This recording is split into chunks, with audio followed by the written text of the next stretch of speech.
আলাইকুম ওয়া রাহমাতুল্লাহ। আল্লাহর রাসূল সাল্লাল্লাহু আলাইহি ওয়াসাল্লাম বলেছেন, তিন ব্যক্তির জন্য ধ্বংস এবং অভিশাপ।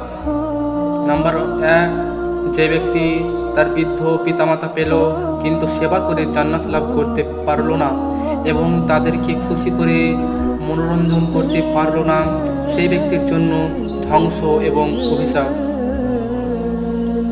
নাম্বার 2, যে ব্যক্তি আমার নাম শুনলো কিন্তু সাল্লাল্লাহু আলাইহি ওয়াসাল্লাম বলল না, ওই ব্যক্তির জন্য ধ্বংস এবং অভিশাপ।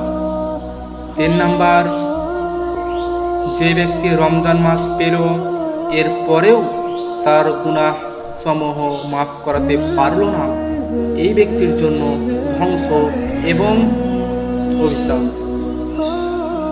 আশা করি আমার কথা বুঝতে